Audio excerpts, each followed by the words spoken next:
नमस्कार, मैं राजेंद्र प्रसाद द्विवेदी शिवपुरी से आज आपके बीच पुनः उपस्थित हूँ। पूज्य गुरुदेव ब्रह्मलीन महात्मा नारायण दास जी महाराज की पुस्तक साधक प्रश्नोत्तर शतक में साधकों के 100 प्रश्नों के जवाब दिए गए, जिनमें से 23 प्रश्नों के जवाब आपको उपलब्ध करा दिए गए हैं।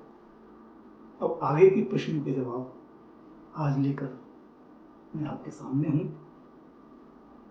तो शुरुआत करते हैं। साधना में क्रियाओं का क्या महत्व है? साधना में 3 प्रकार की क्रियाएं होती हैं। स्वास्थ्यवर्धक, यह क्रिया शरीर को स्वस्थ रखने के लिए होती है। दूसरी होती है ज्ञानवर्धक, इस क्रिया से सुविचार पैदा होते हैं, सही मार्ग पर चलने की शक्ति बढ़ती है। तीसरी होती है प्राण शक्ति की गतिविधियों की क्रियाएं।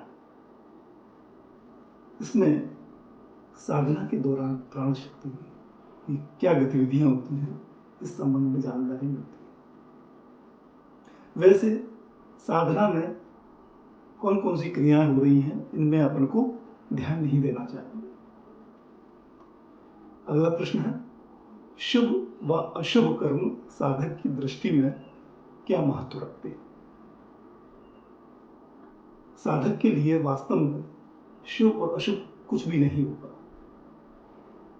जब सभी कार्य मां भगवती के लिए ही हो रहे हैं और उन्हीं के द्वारा किए जा रहे हैं, तब गलत कार्य तो होने का प्रश्न ही नहीं होता। साधक को विश्वास होता है कि भगवती गलत कार्य करने की प्रेरणा दे ही नहीं सकती। साधक सभी कार्य भगवती का मानकर करता है और वह शुभ अशुभ से परे रहता है। अगला प्रश्न है, साधक के लिए यज्ञोपवीत का क्या मतलब है? अच्छा क्वेश्चन है। यज्ञोपवीत से साधक को यह ज्ञान होता है कि मैं अलग हूं, मेरा शरीर अलग है। यज्ञोपवीत की रचना भी शरीर से मिलती जुलती है। 16 अंगुल का यह अपना शरीर है और 16 अंगुल के धागों से ही यज्ञोपवीत तैयार किया जाता है। यज्ञोपवीत को तिबला करके बटा जाता है, यानी रजोगुण, तमोगुण, सत्यगुण, जिसे हम ब्रह्मा विष्णु महेश भी कह सकते हैं। इन तीनों की माया से युक्त हमारा शरीर यज्ञोपवीत में गठाने लगाई जाती है, जिसका मतलब होता है कि इन्हीं तीनों की मायाओं से प्राणी बंधा हुआ है। नहाते धोते समय यज्ञोपवीत पर बार बार हाथ फेरते हैं हम लोग, जो इस बात को दर्शाता है कि मैं पृथक हूं और मेरा शरीर पृथक है।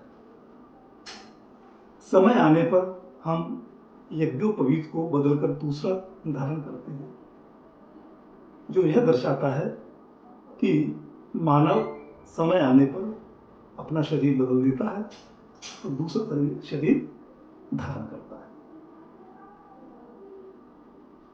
अगला प्रश्न है, क्या साधक की दृष्टि में परमात्मा जन्म लेता है? सबको मालूम है परमात्मा नित्य है। हर व्यक्ति के शरीर में परमात्मा विद्यमान है।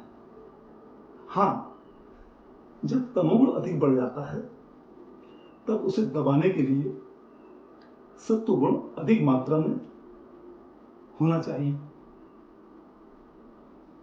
अतः जो व्यक्ति सत्वगुण प्रधान होता है और उसकी पत्नी भी सत्वगुण प्रधान होती है, तब सत्वगुण प्रधान जीव उस मां के गर्भ में आ जाता है। गर्भ में ही शक्ति उसमें ऐसे ही संस्कार डाल देती है जिससे उसे सहज में ही साक्षी भाव में रहना आ जाता है और दिव्य शक्ति की अनुभूति उसे होने लगती है। वह बच्चा निर्विकारी भाव में आने लगता है। दिव्य शक्ति के अनुग्रह से उसके द्वारा तमोगुण दबा दिया जाता है। ऐसा व्यक्ति अवतारी महापुरुष के नाम से विख्यात हो जाता है। जब उसमें परमात्मा सत्ता के गुण आ जाते हैं तो लोग उसे परमात्मा भगवान मानने लगते हैं। अगला प्रश्न है, क्या शक्ति जागृत कराई जाती है? नहीं, शक्ति जागृत नहीं कराई जा सकती। शक्ति का तो पहले से ही यंत्रवत कार्य हो रहा है। जो भी कार्य हो रहे हैं, जो भी कुछ हो रहा है, वो शक्ति ही करा रही है। बस सद्गुरुओं द्वारा केवल उसकी अनुभूति कराई जाती है। अगला प्रश्न है, साधक के लिए उपवास का क्या महत्व है? उपवास का अर्थ है प्रभु के पास रहना। उप का अर्थ है पास और वास का मतलब है रहना। साधक को खाए बगैर रहकर उपवास करने की आवश्यकता नहीं है। खाए बगैर साधना ठीक से हो ही नहीं सकती। अधिक खाकर भी साधना ठीक से नहीं होगी, और ज्यादा खा लिया तो भी साधना ठीक से नहीं हो सकती। संतुलित सात्विक भोजन लाभकारी होता है। प्राणी शास्त्र के अनुसार प्रत्येक मनुष्य के शरीर में लाखों जीव होते हैं। साधक स्वयं भोजन नहीं करता, अपितु अपने जीवों को खिलाता है। यदि भोजन नहीं करेंगे तो इन जीवों को भी खाद्य पदार्थ से वंचित रहना पड़ेगा। आज के लिए इतना ही। अगले एपिसोड में इसके आगे के प्रश्नों के जवाब लेकर आपके बीच उपस्थित होंगे।